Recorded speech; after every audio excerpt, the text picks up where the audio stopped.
Assalamualaikum warahmatullahi wabarakatuh. Salam sejahtera, salam perpaduan, salam reformasi kepada semua rakan-rakan yang mengikuti channel YouTube saya. Terima kasih banyak kerana kesudian anda untuk bersama, berkongsi pandangan, boleh mendengar info-info semasa, isu-isu politik khususnya, untuk kita kongsikan dan mohon share, seluas mungkin, supaya perkongsian ini dapat dimanfaatkan oleh teman-teman kita di luar sana. Terima kasih banyak kepada anda yang telah pun subscribe channel saya. Yang masih belum subscribe, dialu-alukan, dijemput untuk anda subscribe. Ya, boleh komen, boleh share, untuk kita perluaskan lagi, maklumat-maklumat semasa bersamalah, ya. Okey, saya nak jawab persoalan yang ada juga timbul di media sosial yang mengatakan mengapa harus, penyokong-penyokong PAS, ahli-ahli PAS yang selama ini menyokong PAS mengharapkan supaya PAS menjadi sebuah parti yang benar-benar membawa dasar Islam, prinsip Islam, paling tidaknya memperluaskan, mempertingkatkan syiar Islam itu sendiri, di dalam arena politik tanah air. PAS pernah jadi pembangkang, lama dia jadi pembangkang, kewujudan PAS tahun 1951. Dia dengan UMNO tahun 1946, tua UMNO sikit lah. Kemudian PAS, dibandingkan dengan parti-parti yang lain, memang jauh beza lah. PAS dengan DAP ni lebih kurang lah. UMNO, PAS, DAP lebih kurang. Tapi kalau dibandingkan dengan keadilan, jauh. Apatah lagi dengan amanah, bersatu, pejuang. Ada lagi ke pejuang ni? Tak apalah, parti-parti yang lain dengan keadilan pun lagi jauh muda daripada PAS, Okey, jadi ramai yang menyokong PAS ini sebenarnya daripada awal penubuhannya adalah kerana Islam, kerana faktor Islam itu yang menjadi dasar perjuangan PAS, iaitu Al-Quran, hadis, ijma' ulama' dan kias. Ini adalah dasar ataupun perlembagaan PAS, yang dikenali sejak awal lagi. Dan saya pernah bersama, tidak pernah menyertai ahli PAS pun, tapi bersama-sama mendukung perjuangan ini. Dan kita yakin ketika itu memang PAS nak bawa, dasar Islam, prinsip Islam dan sebagainya.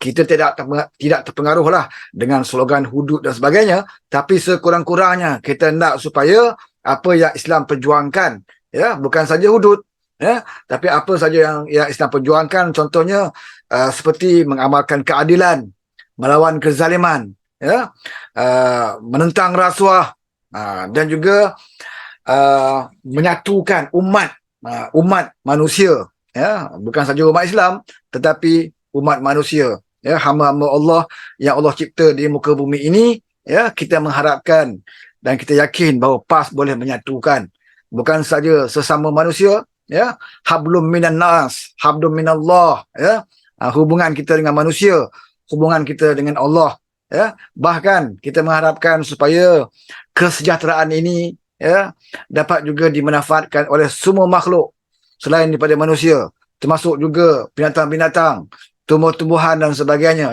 hendaklah disejahterakan. Dan kita mengharapkan PAS boleh dan juga mampu, untuk melakukan apa yang dikenaki oleh ajaran Islam.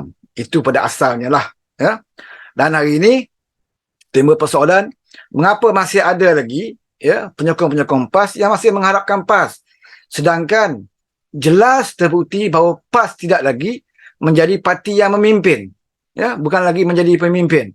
Sebelum ini kita dengar dalam banyak ucapan pimpinan-pimpinan PAS yang menyatakan apapun yang PAS lakukan, PAS mesti memimpin, iaitu Islam itu, dasar Islam yang dibawa oleh PAS itu mesti memimpin. Bukannya dia dipimpin, tetapi dia memimpin. Maksudnya kalau apa pun gabungan yang PAS sertai, sama ada dulu bersama dengan Barisan Alternatif, bersama dengan Perkataan Rakyat, kemudian dia bersama bersendirian, dia pernah bersendirian, PRU14, kemudian Muafakat Nasional bersama dengan UMNO Barisan Nasional dalam Muafakat Nasional, kemudian di dalam Perikatan Nasional, semuanya tidak mempamerkan bahawa Islam memimpin. Sepanjang politik PAS Apabila dia bergabung dengan mana-mana parti politik, dia tidak menampakkan bahawa PAS itu ingin memimpin. Ya, PAS itu ingin memimpin. Dia sebut tahaluf siasi, ya, macam-macam, ta'awun lah, tahaluf siasi lah dan sebagainya. Sepatutnya dia tidak boleh lari daripada prinsip, iaitu Islam mesti memimpin. Kalau itulah perjuangan PAS, sepatutnya Islam mesti memimpin. Kalau dia tidak boleh memimpin pun, dia mesti bersama dengan parti yang selari dengan perjuangan Islam. Kalau dia tak mau jadi pemimpin pun tak apa. Contohnya dia bersama dengan Parti Alternatif dulu. Ya, dia mungkin tidak menjadi pemimpin. Sesuatu itu di bawah almarhum Ustaz Fadil Nur. Dan kita dapat lihat sendiri almarhum Ustaz Fadil Nur memimpin bersama Alternatif itu. Ya, ketika itu Anwar tak ada. Di bawah NGO Gerak. Saya masih ingat lagi almarhum Ustaz Fadil Nur menggerakkan NGO Gerak yang kemudiannya ada bersama Alternatif, dan nampak jelas bahawa almarhum Ustaz Fadil Nur itu memimpin gelombang itu ketika itu. Ya, jadi waktu itu betul PAS memimpin wadah perjuangan ketika itu. Kemudian Pakatan Rakyat, bila Pakatan Rakyat Anwar dibebaskan selepas itu, ya. Kemudian Anwar memimpin menjadi pengerusi kepada Pakatan Rakyat. Ya, Anwar jadi ketua dan Haji Hadi di antara masih lagi ketika itu adalah presiden, ya, sebelum selepas almarhum Ustaz Fadil Nur meninggal dunia, ya, Tuan Guru Haji Hadi menjadi presiden dan almarhum Tuan Guru Aziz menjadi Mursyidul Am. Hubungan dalam Pakatan Rakyat itu masih dipelihara dengan baik kerana adanya almarhum almarhum Tuan Guru Aziz yang menjadi Mursyidul Am ketika itu. Apa saja perbalahan, apa saja masalah dalam Pakatan Rakyat, PAS akan merujuk kepada Majlis Syura yang akan dipengerusikan oleh Mursyidul Am almarhum Tok Guru Aziz. Ya, sebab itu almarhum Tok Guru Aziz ini adalah tokoh ulama, bukan saja ulama dalam politik, tetapi ulama ilmuwan agama sendiri, dan dia dihormati bukan saja di kalangan umat Islam, bahkan almarhum Tok Guru Aziz itu dihormati oleh non muslim. Ya, saudara masih ingat, ya, ketika itu dalam PRU suatu almarhum Tok Guru Aziz ada. Ya, tidak dapat kita bayangkan bagaimana kaum Cina, kaum India memakai baju PAS, ya, t-shirt PAS dan membawa bendera PAS dalam pilihan raya. Ada orang Cina yang memakai t-shirt gambar, ya, almarhum Tok Guru Aziz, ya, pada t-shirt mereka, dan mereka tidak ada segan silu, ya, membawa bendera PAS ke mana saja. Ya, lori-lori syarikat, lori-lori yang dimiliki oleh golongan non-Muslim, ya, mereka bawa lori ini kibarkan bendera PAS.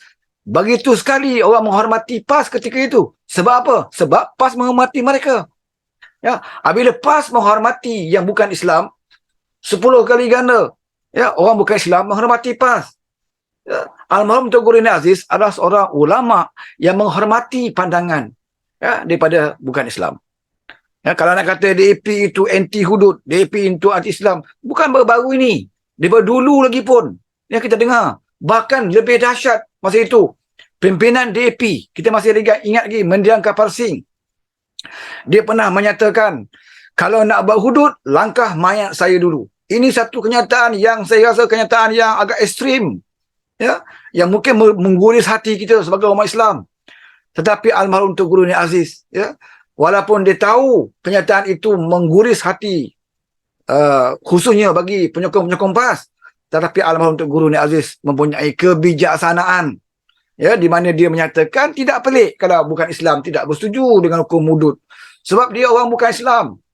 Dia tidak belajar tentang Islam. Dia bukan beriman dengan Islam. Ya, tidak pelik. Ya, selagi dia tidak menghalang kita melakukan amal ibadat kita, dia cuma mengatakan tidak bersetuju. Tetapi dia tidak pernah menghalang amal ibadat kita dalam negara ini.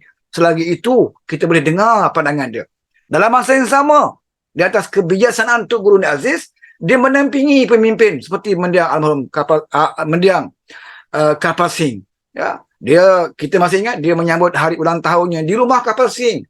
Dan selepas itu kita lihat sendiri hasil kebijaksanaan almarhum Tok Guru Aziz ini dapat mengubah pemikiran Mendiang Kapal Singh.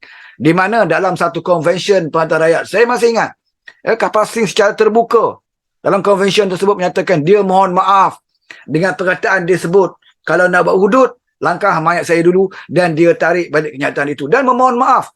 Bahkan dia menyatakan hukum hudud yang menjadi cita-cita PAS waktu itu boleh saja dibincangkan di dalam Pakatan Rakyat. nampak sedikit kelonggaran, ya, mendiang kapal Sing. Apabila Tok Guru Nik Aziz pandai, ya, berdepan dengan suasana yang sedemikian rupa, ya. Kapal Sing menyatakan dia menentang hudud bukan kerana dia menentang Islam. Dia menentang hukum hudud ketika itu adalah berpandukan kepada undang-undang. Sebab dia seorang peguam. Dia tidak bersetuju dengan hudud sebab hudud bercanggah dengan perlembagaan. Jadi sebagai seorang peguam, ya, yang terkenal, yang terkemuka dan dihormati, kapal Sing sudah pastinya menjunjung perlembagaan. Hudud bercanggah dengan perlembagaan. Dan itu betul. Memang betul. Ketika itu, bahkan sekarang ni pun, kalau nak buat hudud, memang bercanggah dengan perlembagaan. Maksud kapal Sing, kalau nak buat hudud, kena pindah perlembagaan lah. Itu maksud dia. Sebab tu dia tidak bersetuju dengan hukum hudud sebab hukum hudud ini jelas melanggar perlembagaan. Itu saja yang diperkatakan oleh kapal Sing. Ya? Cuma dia menarik balik kenyataan itu apabila kenyataan itu menggulis hati penyokong-penyokong PAS dan orang Islam, ya, yang mungkin tidak memahami apa yang dimaksudkan. Jadi pendekatan almarhum Tok Guru Nik Aziz itu jelas menunjukkan bahawa Islam memimpin ketika itu. Ya, bagaimana Islam berjaya melonakkan sedikit, ya, pandangan daripada mendiang kapal Sing. Walaupun Pakatan Rakyat waktu itu dipimpin oleh Datuk Seri Anwar Ibrahim, tetapi jelas di waktu almarhum Tok Guru Nik Aziz, PAS berjaya, ya, melaksanakan hikmah, ya, dakwahnya dalam Islam melalui Pakatan Rakyat, ya, bersama dengan DAP. Dan kita dapat dengar sendiri, ya, kata-kata pemimpin PAS waktu itu termasuk Tok Guru Haji Hadi, ya, yang dulunya dipanggil Tok Guru. Sekarang ni tak tahulah kalau ada orang nak panggil dia Tok Guru lagi. Ya, dulu kita panggil dia Tok Guru sebab dia menghormati apa yang disebut, ya, apa yang diperkatakan oleh almarhum Tok Guru Nik Aziz. Ya, Haji Hadi pernah sebut, ya, kenapa kita mesti ketika itu, kenapa kita melawan UMNO, kenapa waktu itu kita bersama dengan DAP. Haji Hadi pun sebut, ya, tidak ada salahnya DAP ini. Bahkan DAP adalah parti yang mempertahankan PAS sewaktu darurat dilaksanakan di Kelantan.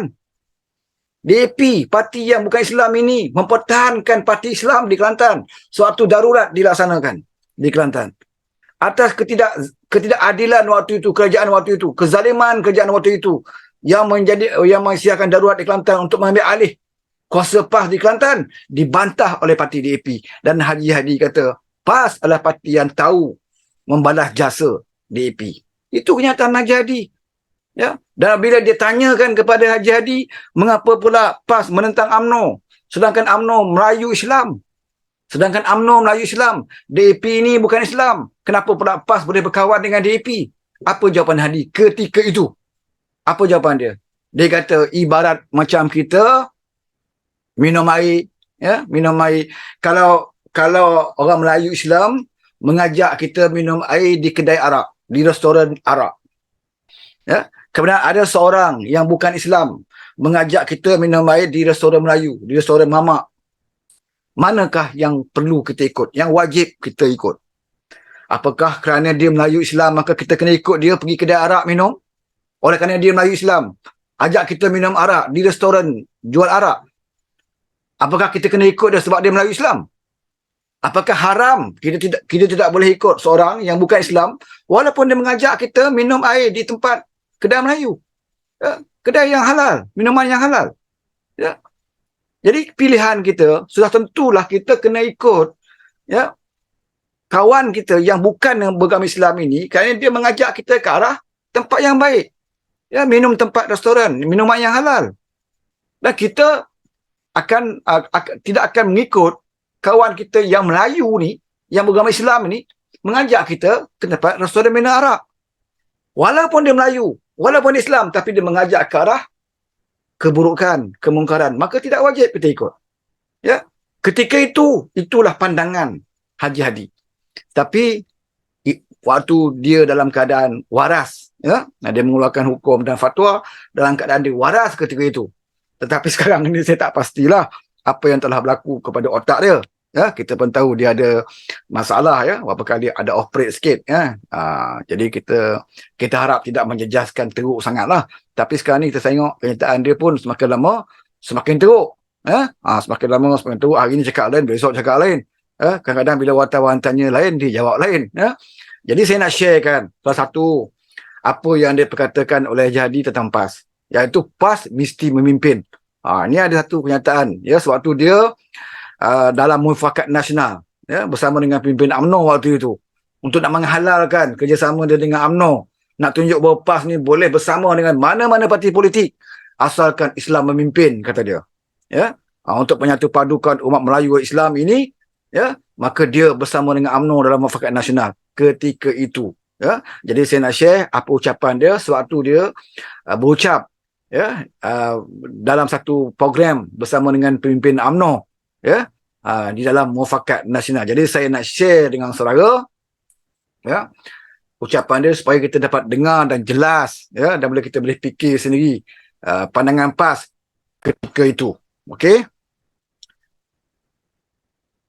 PAS konsisten untuk memilih pendekatan budaya politik matang dan sejahtera dengan semua pihak, iaitu yang pertama, bersikap damai terhadap kerajaan persekutuan yang memegang tampuk pemerintahan negara, dan dua, kesediaan untuk menjalin kerjasama politik dengan semua pihak bagi memastikan Islam memimpin perubahan.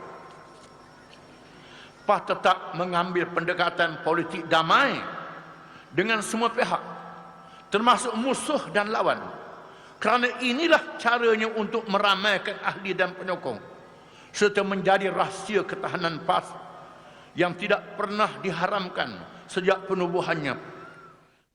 Majlis perasmian muktamar kali ini mencatatkan sejarah bila turut Okey. dihadiri Presiden UMNO Datuk Itu Seri dia. Ahmad Zahid Hamidi serta kepimpinan UMNO yang Kita lain. boleh dengar sendiri, ya, ucapan daripada Haji Hadi. Bagaimana dia kata Islam, PAS yang suka mencari berkawan dengan politik yang lebih kepada mendamaikan dalam parti-parti politik. Bukan saja parti politik yang bergabung dengan PAS, bahkan parti politik pembangkang. Mendamaikan, ya, dan memandang baik bersama dengan kerajaan yang memerintah. Waktu itu, ya, pandangan Haji Hadi. Ya, dan dia kata bagaimana Islam itu harus ditunjukkan sebagai pemimpin, ya, dan kita naklah bersikap damai dengan kerajaan, ya. Hari ini saudara sendiri boleh pertimbangkan, ya, saudara boleh sendiri adakah sikap Haji Hadi sekarang ini mendamaikan, ya, dengan kerajaan yang ada hari ini, dalam keadaan parti-parti lain dah sudah mula move on, ya, selepas kita dah tubuhkan kerajaan perpaduan, di mana PAS sendiri menolak kerajaan ini, tidak mahu bersama dengan kerajaan ini. Sepatutnya itulah seruan yang Islam ajar supaya penyatuan. Ya, patutnya PAS turut serta dalam kerajaan ini supaya memudahkan agenda Islam yang dibawa oleh PAS itu dapat dilaksanakan. Apatah lagi Perdana Menteri adalah Datuk Seri Anwar Ibrahim yang begitu rapat dengan PAS satu ketika dahulu. Datuk Seri Anwar Ibrahim pernah menjadi Presiden ABIM sebelum dia masuk UMNO. Ya, beliau pernah menjadi Presiden ABIM. Dan timbalannya adalah almarhum Ustaz Fadilno dan Haji Hadi berada juga di bawah kepimpinan Datuk Seri Anwar Ibrahim. Dia tahu hubungan Datuk Seri Anwar Ibrahim itu dengan almarhum Ustaz Fadilno. Dia tahu bahawa Anwar itu berjiwa ataupun roh Islam yang ada semenjak daripada mudanya lagi. Ya, dia tahu sebenarnya. Sepatutnya dia lebih seronok ataupun dia lebih baik bersama dengan kerajaan perpaduan ini.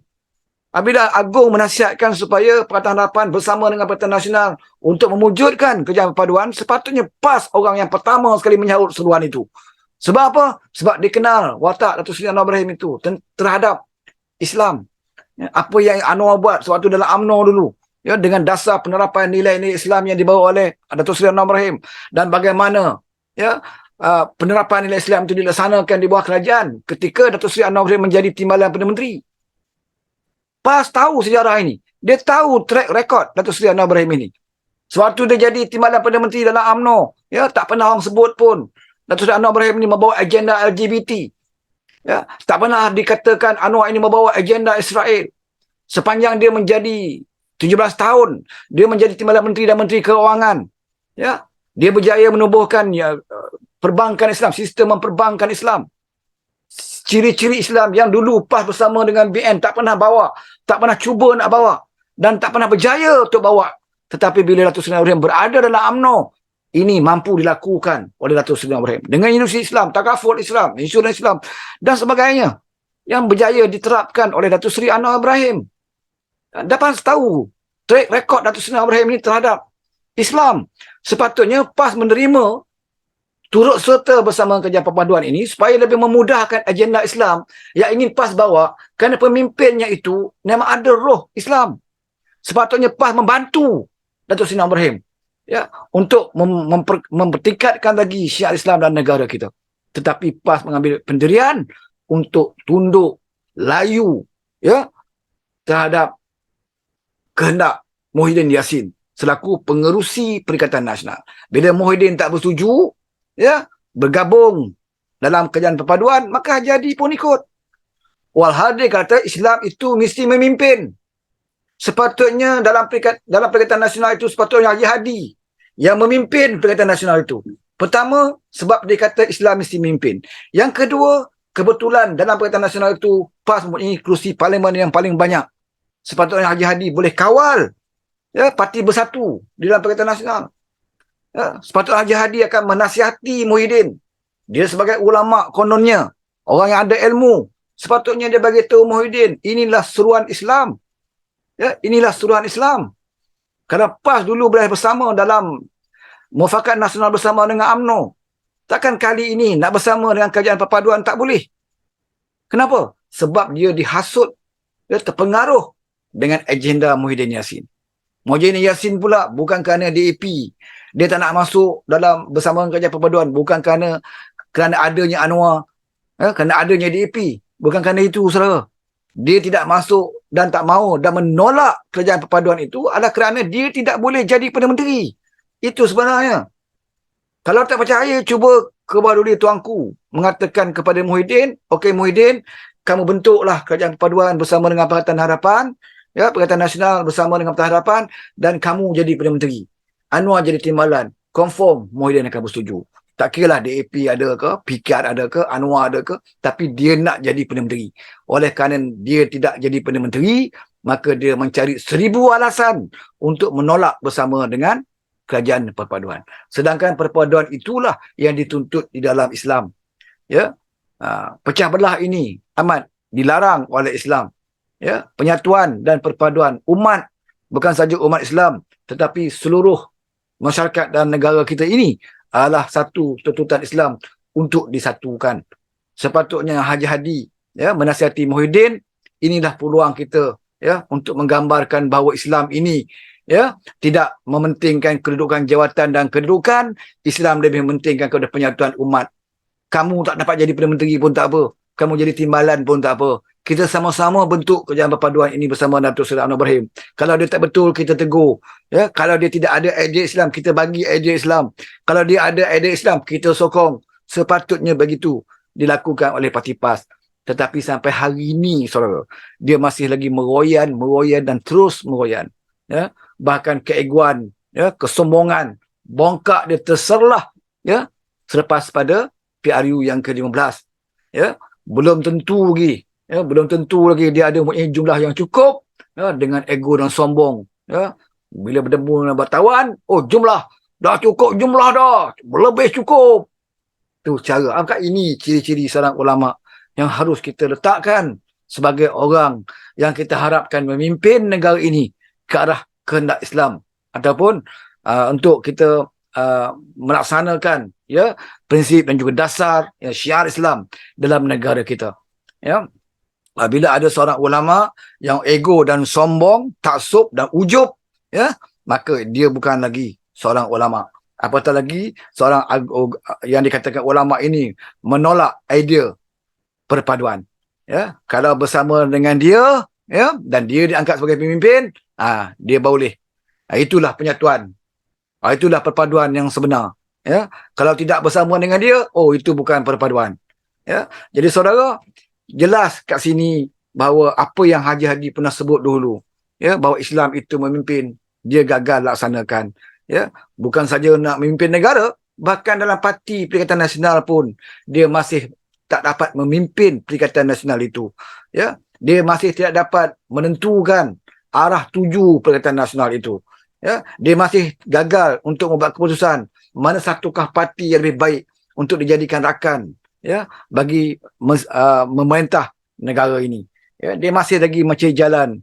Bagaimanakah caranya ya untuk menentukan kerajaan yang ada ini gagal. Ya, kalau dia dapat alih pun, kalau dia berjaya tak apa. Ya, dia pernah ambil alih.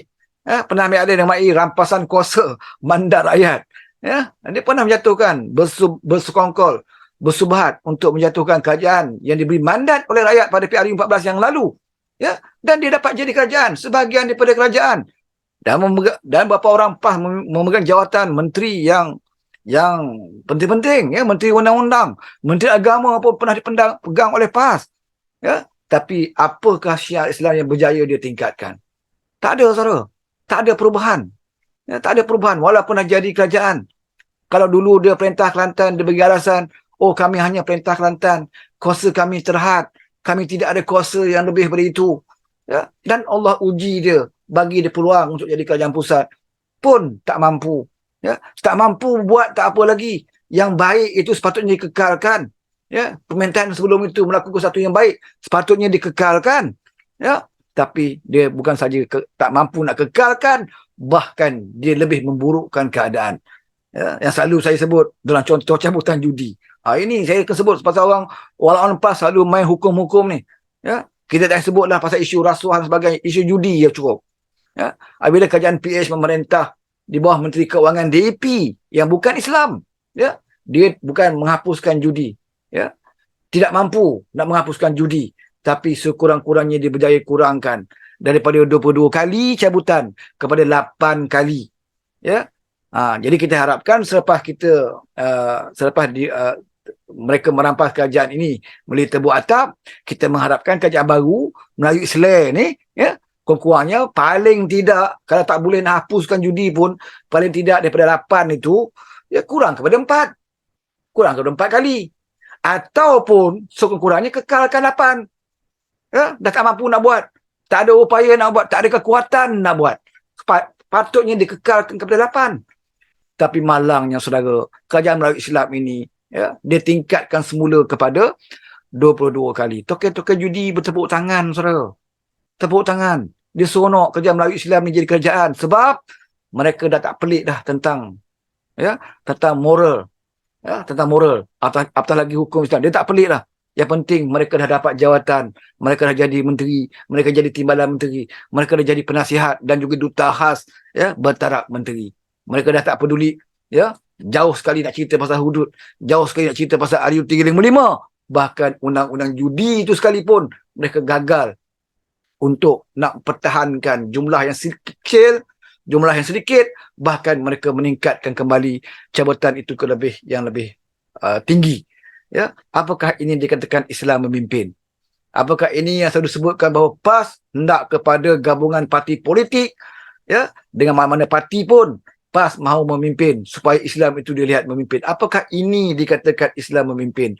Jadi saudara fikirlah sendiri. Ya, ini bukan isu parti, bahkan dia lebih pada itu.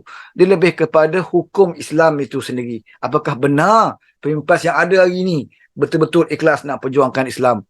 Ya, sedangkan peluang telah diberi, ya, berkali-kali. Di bawah Mai Muhyiddin, PAS bersama Muhyiddin. Di bawah Ismail Sabri, PAS juga bersama Ismail Sabri.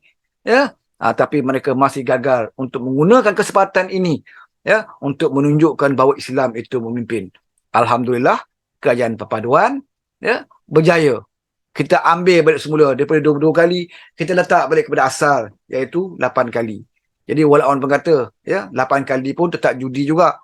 Kalau boleh, haramkan terus. Ini masalah dia. Ya, ini masalah dia. Bila dia berkuasa 3 tahun, dia tak buat apa-apa pun. Tak buat apa-apa pun.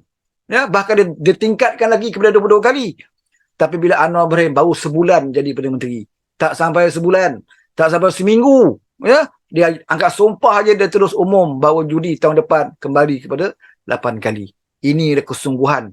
Inilah ada kekuatan politik yang berani membuat keputusan sedemikian rupa. Kalau Anwar itu tali barut Islam, bukan anti-Islam. Kalau Anwar itu liberal, kalau Anwar itu ejen Yahudi, kalau Anwar itu jenis orang yang anti kepada Islam, sudah pasti Anwar akan terus kekalkan 22 kali dan dia boleh lepas tangan. Dia boleh kata bukan saya letak 22 kali. Kerajaan Melayu Islam dulu letak 22 kali. Jadi saya kekalkan. Boleh saja Anwar beri alasan sedemikian rupa. Tetapi Anwar Ibrahim bukan demikian. Selagi dia boleh mampu, ada keupayaan, ya, mampu untuk melakukan perubahan, dia akan lakukan perubahan. Ya, kalau tak dapat buat semua, dia tak akan tinggalkan semua, saudara. Ini selalu prinsip yang selalu dipakai oleh PAS. Ya, tak dapat buat semua, jangan tinggalkan semua. Ini masalah PAS ni, ya, tak dapat buat semua, dia tingkatkan lagi. Ini masalah, saudara. Jadi fikir-fikirkanlah, ya. Ini bukan soalan politik. Ya, bila Haji Hadi dah banyak main isu hukum sekarang ni, bila dia jadi pembangkang, macam-macam lah. Ya, dituntut. Waktu dia jadi kerajaan, dia tak buat apa-apa. Sebab tu saya katakan hebatnya Anwar Ibrahim ni. Ya, hebatnya Anwar Ibrahim ni. Sebab bila dia jadi Perdana Menteri, baru sebulan, macam-macam. Walau-walau minta. Kena buat macam ni. Kenapa buat macam ni? Sebab apa? Sebab dia berani minta waktu Anwar jadi Perdana Menteri. Sebab dia tahu Anwar boleh buat. Sebab dia tahu Anwar Perdana Menteri yang boleh diharapkan. Kenapa Buan Anwar ni tak minta waktu kerajaan Malik Islam? Waktu Muhyiddin dulu jadi Perdana Menteri, kenapa dia tak minta? Sebab dia tahu. Kalau dia minta pun tak dapat buat. Lebih baik duduk diam. Lebih baik makan gaji buta. Itu lebih baik. Ya? Jadi sebab itu bila zaman Anwar, dia minta. Ya? InsyaAllah. Mana yang baik, Anwar akan lakukan. Ya? Tapi bila tak dapat lakukan, janganlah kamu kecam macam-macam. Ya? Kafir lah, liberal lah sebagainya. Sedangkan kamu langsung tak buat apa-apa. Ya? Kalau Anwar boleh kurangkan judi daripada 22 kali ke 8, itu pun kamu kata liberal, itu pun kamu kata ejen Yahudi, itu pun kamu kata inilah ejen Israel. Ya? Bayangkan, yang meningkatkan judi daripada 8 ke 22 kali itu nak panggil ejen apa? Ya? Ejen syaitan dan iblis, itu saja. Kerana syaitan, bisikkan syaitan dan iblis, maka ulama-ulama ini terbuai oleh kenikmatan dunia. Ya? Dengan habuan dunia, maka semua prinsip, ya, yang selama ini mereka perjuangkan, mereka boleh jual dengan harga yang murah sekali. Jadi itulah saya nak beritahu bahawa hari ini cukup-cukuplah Haji Meroyan. Cukup-cukuplah, ya. Kena cerita tentang penyatuan ke, perpaduan ke, Islam memimpin ke, ya. Jadi orang dah tak percaya dah. Sebab apa peluang yang telah diberikan kepada kamu, kamu gagal buktikan bahawa Islam itu benar-benar memimpin. Yang berjaya kamu buktikan bahawa Islam itu, ya, hanya menjadi pengangguk kepada orang-orang yang tidak suka kepada Islam. Ya, ya, bagaimana Haji Hadi boleh tunduk dengan Muhyiddin Yassin, ya, bersetuju saja dengan Muhyiddin Yassin, bersetuju dengan pemimpin yang sebelum ini, ya, dan tidak pernah membantah sampailah hari ini dalam parlimen pun senyap sunyi, ya, tak boleh kata apa. Kat luar tunjuk hebat, di depan penyokong masing-masing, ya, nak dapatkan pujiannya, ya. Dia berjuang kerana nak dapat kepujian daripada walaun mereka, ya, yang kebanyakannya adalah jahil, ya, jahil, tidak tahu nak baca dan tidak mengikuti, ya, Haji Hadi ini, perjuangan daripada awal sampailah hari ini. Apakah yang telah merasuk pemikiran Haji Hadi sehingga dia jauh terpesong daripada apa yang pernah kita lihat satu ketika dahulu. Ya, betul lah orang kata, ya, ikan busuk bermula dari kepala. Dalam PAS punya itulah, ya, kalau kepalanya waktu itu almarhum Ustaz Fadil Noor, maka PAS dilihat begitu baik. Bila PAS itu dipimpin oleh Masyhur Am Tun Guru Aziz, maka PAS ketika itu dilihat masih baik. Tetapi bila dipimpin oleh Haji Hadi, ya, dipimpin oleh Haji Hadi, maka habis hancur ranak PAS. Sebab ikan busuk bermula daripada kepala. Ya, jadi sekut sampai situ, saya ulas dalam perkara ini. Ada persoalan lain yang akan saya jawab, ya, selepas ini. Ya, banyak, ada 2-3 perkara lah. Ya, saya cuba akan jawab dalam sesi kali ini. Dan saya harap kita akan terus menjawab beberapa isu yang berbangkit di dalam media sosial. Ya, dalam persoalan-persoalan yang lain, kita akan jawab semampu kita boleh.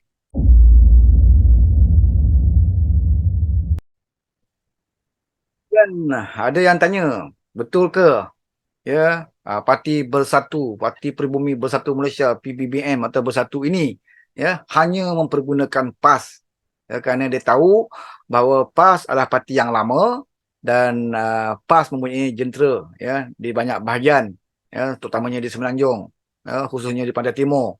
Ya, kekuatan jentera PAS itu memang betul, ya, kita sendiri akui bahawa dia ada jentera, dia ada akar umbinya sebab dia parti lama, ya. Seperti mana yang saya sebut pada awal tadi, iaitu parti yang hampir usia dengan UMNO, ya. UMNO tahun 46, PAS tahun 1951, ya, tak jauh beza. Jadi tentulah dia ada akar umbinya dan jentera-jentera di beberapa kawasan. terutamanya di kampung-kampung pedalaman, khususnya di Pantai Timur. Jadi bersatu, ahli bersatu tak tahulah berapa orang. Ya. Saya pun dah lama dah tak dengar.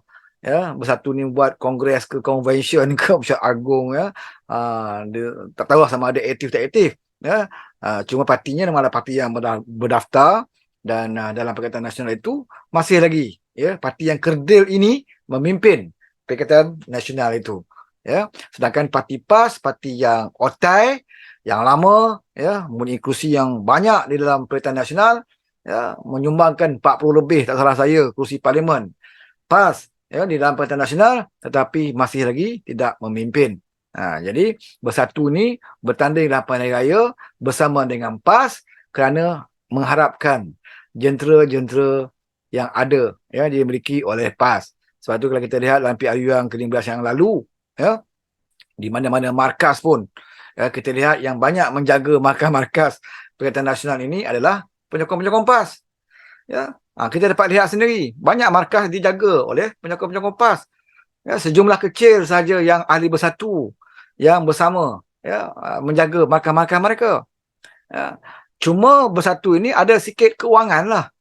Ini yang kita selalu sebut, bahawa Muhyiddin dapat duit banyak PRU yang 15. Ya. Banyak duit yang dia gunakan dalam kempen PRU yang ke-15.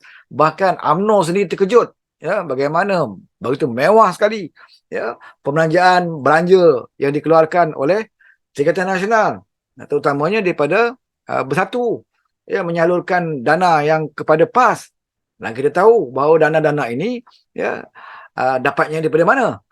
Sekarang ni ada siasatan telah dibuat, ya, dan kita harap akan terdedahlah satu hari nanti, ya, di mana Muhyiddin Yassin dapat duit banyak, ya, untuk digunakan dalam kempen pilihan raya PRU yang ke-15.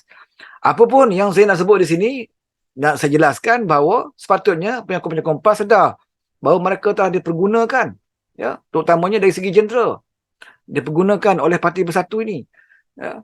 Dan sebab itu Muhyiddin merasakan bahawa dia yakin bahawa bila bersama dengan PAS, bersatu tidak ada masalah, ya, dari segi jentera. Kerana mereka mengharapkan jentera jihad, jihad, ya, oleh penyokong-penyokong PAS ini. Cuma Muhyiddin akan bawa ucapan dia untuk menyemarakkan semangat penyokong-penyokong PAS bahawa dialah pemimpin yang bersih. Ya, dia tidak bersama dengan kleptokrat kononnya. Sayalah orang yang menghukum kleptokrat. Ya. Padahal kleptokrat yang dimaksudkan oleh Muhyiddin ini, dalam Pakatan Harapan lagi dah lama dah kita lawan. Ya, Muhyiddin masuk separuh jalan. Perjuangan menentang kleptokrat ini telah pun dimulai oleh Pakatan Harapan jauh lebih lama. Ya, Muhyiddin hanya masuk Pakatan Harapan separuh jalan, nak menghadapi pilihan raya, baru dia masuk dan baru dia nak sebut tentang kleptokrat ini. Sedangkan kita inilah yang kita lawan. Bertahun-tahun, berbelas tahun kita lawan kumpulan ini. Ya, tapi dia nak claim konon-kononnya dialah, ya, dialah yang berjaya menghukum kleptokrat. Ya, sedangkan bak kata Dato' Seri Ibrahim, dia sendiri yang bercakap, yang seronok sangat tengok Najib masuk penjara. Orang ini, ya, orang yang bercakap ini, ya, tunggu julah masanya. Ada mereka-mereka yang juga terlibat, ya, yang dimaksudkan di dalam kleptokrat. Sebab tu baru-baru ini di Parlimen, Anwar kata lagu hoi hoi ya hoi itu bukan saja kamu katakan di belah sini, tetapi kena ingat di belah sana juga ada, ya, penyakau-penyakau, ya, abah kau ke, abah sakau ke, ada di pihak sana. Jadi sebab tu saya katakan bahawa bersatu betul-betul mengharapkan PAS dalam gabungan Perikatan Nasional ini kerana ingin menjaga kepentingan dia. Ya, ingin menjaga kepentingan bersatu itu sendiri. Pasal dia sedar bahawa partinya tidak akan ada apa-apa, ya, tidak akan ada apa-apa kekuatan, ya, ahlinya pun tak ramai, ya, berapa banyak saja bahagian-bahagian bersatu yang ada dalam negara kita ini, tak ada pun. Betul-betul dia mengharapkan PAS sebagai jentera dia, ya. Dan saya pun peliklah, ya, bagaimana PAS sendiri tidak boleh membaca, ya, permainan daripada Muhyiddin ini. Dia sanggup menjadi baraci macai kepada Muhyiddin Yassin, ya, di dalam menghadapi PRU. Ya. Muhyiddin sanggup saja berikan kursi yang banyak kepada PAS untuk bertanding sebab dia tahu bahawa PAS ada pengaruh, ya, di kampung-kampung. PAS juga ada jentera dan bila PAS menang boleh membantu Parti Bersatu juga dan boleh mengangkat beliau sebagai Perdana Menteri. Ya. Jadi sebab itulah saya kadang-kadang saya tak pelik bila jadi kata kita bukan nak kuasa, kita bukan nak jawatan, saya ditawarkan menjadi Perdana Menteri, timbalan Perdana Menteri pun saya tolak. Ini kan masalah tolak. Ya. Bukan masalah tolak, masalahnya kamu tahu bahawa kamu tidak layak dan kamu tidak boleh, tak mampu nak jadi Perdana Menteri ataupun timbalan Perdana Menteri. Jadi kalau orang tawar, kamu sendiri pun tahu kamu tak mampu, maka kamu tolak. Bukan kerana zuhud, ya, bukan kerana tak mahu jawatan itu, tetapi kamu tahu bahawa kamu takkan mampu untuk pikul, ya. Usahakan Perdana Menteri, usahakan timbalan Perdana Menteri, nak jadi ketua pembangkang pun tak mampu, ya. Sebab itu sekarang ni Perikatan Nasional, ya, meletakkan ketua pembangkangnya Hamzah Dolmat. Hamzah apa nama, ya? Saya panggil Hamzah Dolmat lah, senang nak ingat kan. Dia meletakkan orang macam tu. Itukah ketua pembangkang ataupun pemimpin dalam Perikatan Nasional yang terbaik yang mereka ada? Ya. Kenapa Haji Hadi tak mampu jadi ketua pembangkang? Muhyiddin sendiri kenapa tak mampu jadi ketua pembangkang? Ya, memang mereka tak boleh, ya, nak jadi ketua pembangkang sebab orang macam ini dia hanya nampak hebat di luar sana. Ya, dalam ceramah-ceramah depan walawan-walawan dialah paling hebat. Semua dia tahu, semua dia nak ulas, ya. Ekonomi dialah yang pakar, ya. Semua dia pakar, sampai peringkat serangan peribadi pun dia disentuh dalam ceramah. Ya, dah tak ada modal, ya, hentam Anwar Ibrahim peribadinya, ungkit balik kisah-kisah lama Datuk Seri Anwar Ibrahim. Itulah yang mereka ada, ya. Itulah level yang ada pada pemimpin Perikatan Nasional. Sebab itu tak pelik kalau dia meletak Hamzah Dolmat ini, ya, sebagai ketua pembangkang, ya. Bila Hamzah bercakap dalam parlimen, kita tengok Haji Hadi dengan Muhyiddin, ya, sampai 2 hari bersidang baru ini sepatah pun mereka tidak berucap. Saya ingatkan bila Anwar bangun berucap, Muhyiddin akan kerap bangun, ya, mencelah, ya. Haji Hadi pun akan kerap bangun mencelah, supaya dia boleh tanya Anwar, betulkah kamu ini liberal, betulkah kamu ini LGBT, betulkah kamu jadi Perdana Menteri sekarang ni kamu akan bawa dasar untuk membolehkan lelaki kahwin sama lelaki, perempuan kahwin sama perempuan, ya. Tanyalah Anwar ada depan kamu, ya. Kenapa kamu dalam ceramah saja kamu cerita benda ini depan penyokong kamu, bila berdepan dengan orang yang sebenar, ya, kamu tak berani nak tanya. Kerana kita dengarlah jawapan Datuk Seri Anwar Ibrahim, apa yang dia jawab. Sebutlah selama ini dalam ceramah sebut, ya. Anwar, betulkah kamu dalam sewaktu kamu jadi penasihat kerajaan negeri Selangor dahulu, betulkah kamu dapat 15 juta? Tanya direct. Jangan buat tuduhan di luar. Tanya dalam parlimen. Sebab dalam parlimen setiap jawapan itu, ya, direkodkan. Beradalah hansat parlimen. Orang tidak boleh tipu dalam parlimen. Tidak boleh beri fakta yang salah dalam parlimen. Mereka akan bercakap benar dalam parlimen. Jadi masa itu penting bagi Muhyiddin ataupun Haji Hadi bertanya terus dengan Perdana Menteri. Betul kamu sekarang ni kamu tak ambil gaji Perdana Menteri sebab kamu dah mewah, kamu dah ada duit 15 juta sewaktu menjadi penasihat Selangor. Betul atau tidak? Dan Anwar kena jawab soalan itu. Ya, kalau Anwar berbohong, dia boleh dikenakan tindakan. Ya, kerana berbohong dalam parlimen, menghina parlimen. Ya, boleh saja. Ya, tapi kenapa kamu tak tanya?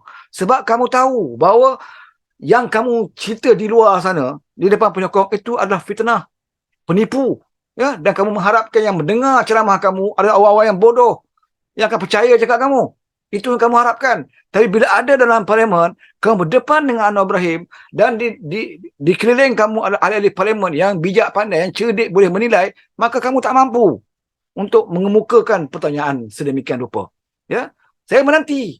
Ya, suatu parlimen itu saya menanti soalan-soalan yang sedemikian rupa yang kamu cerita di luar mahkamah, di luar parlimen, dalam ceramah-ceramah menjelang PRU yang ke-15 yang lalu. Ya, kamu cerita depan penyokong kamu, kita nak dengar dia bertanya benda yang sama, ya, di dalam parlimen. Tapi malangnya tidak ada keberanian. Ya, semuanya bacol, tak berani nak bertanya. Ya, bacol, tak berani nak bertanya. Baik Haji Hadi, baik Muhyiddin Yassin, dia tak berani tanya. Sebab itu Muhyiddin tahu kelemahan dia. Ya, dia tahu kelemahan dia dan kita lebih tahu tentang kelemahan dia. Sebab itulah bila dia jadi Perdana Menteri, kita sebut di zaman dia adalah Perdana Menteri yang gagal. Kerajaan gagal. Memang gagal. Ya, tidak ada apa-apa yang boleh kita banggakan sepanjang pemerintahan Muhyiddin. Kalau dia bagi duit kepada COVID pun, itulah duit kalau BSP lah, duit ini, ya, duit rakyat. Keluar duit kalau BSP, yang boleh keluar. Dan kemudian dia bangga dia dapat bantu orang dengan cara ambil duit tabung orang. Ya, Itu cara dia. Ya, bila dia pening kepala, dia dah hilang sokongan, dia tutup parlimen, buat darurat, orang tak boleh nak pertikaikan, ya, tak boleh nak buat undi percaya, tak percaya dalam parlimen, tutup parlimen, ya. Jauh dengan Datuk Seri Anwar Ibrahim. Ya, belum parlimen bersidang pun Anwar dah sebut kita akan buat usul percaya dalam parlimen. Belum parlimen bersidang, Anwar dah kata dia akan buat undi percaya dalam parlimen. Ini Muhyiddin jadi Perdana Menteri, ya, baru kita cakap dia dah tak ada sokongan, dia dengar orang kata dia tidak ada sokongan dan dia tahu dia memang tak ada sokongan, maka dia tutup parlimen, istiadat darurat. Parlimen tergantung. Dalam masa yang sama, ya, dia membelanjakan wang yang banyak. Kita masih ingat bagaimana dia meluluskan projek Dewan dekat Paguh, ya, dengan harga yang tak masuk akal, ya, tanpa ada tender terbuka dan sebagainya. Ya, kita masih ingat waktu itu bagaimana perbelanjaan-perbelanjaan dibuat dengan sesuka hati dia. Tak pelik dah, ya, PRU yang ke-15 mereka berbelanja dengan begitu mewah sekali. Tak pelik, saudara. Ya? Sebab itu saya katakan bahawa sememangnya lah, ya, bersatu untuk teruskan, ya, hayatnya dalam politik, dia mengharapkan PAS. Sebab kalau PAS lari daripada bersatu, ya, kita mana tahu satu hari nanti PAS dah diberikan taufik dan hidayah, ya, diberikan petunjuk oleh Allah Ta'ala, maka PAS sedar bahawa bersama dengan bersatu itu mengarut, maka PAS tarik diri. Kalau PAS tarik diri, saudara, percayalah, ya, bersatu dia akan jadi seperti parti bangsa Malaysia di bawah di bawah Zuraida. Ya? Dia akan jadi parti pejuang lah. Ya? Akhirnya akan pupus sedemikian rupa. Sekarang ni dia nampak ada hayat kerana dia menumpang PAS. Ya? Dia menumpang PAS. Jadi kita tengoklah sejauh mana bersatu akan menumpang kekuatan dan juga jentera PAS, dan sejauh mana pula, ya, PAS sanggup, ya, menggadaikan prinsipnya, ya, dan sanggup menjadi balaci kepada parti bersatu di dalam Perikatan Nasional. Kita akan lihat, ya, sejauh mana kedua parti politik ini, ya, akan berada, ya, di dalam pentas politik negara kita. Ya, siapa yang menumpang siapa yang untung, siapa yang rugi. Ya, kalau tanya PAS, dia akan kata dia tak kisah, tak jadi ketua pun tak apa, ya, tak pernah jadi Perdana Menteri pun tak apa, tak jadi timbalan Perdana Menteri pun tak apa, asalkan penyatuan Melayu Islam. Inilah saudara, ya. Nak bawa Islam tapi tak nak memimpin, ya. Nak bawa Islam tapi partinya tidak mahu memimpin. Nak bawa Islam tetapi partinya menjadi baraki kepada parti lain, ya, yang dasarnya bukan Islam sama sekali, ya. Jadi tak masuk akal lah, saudara.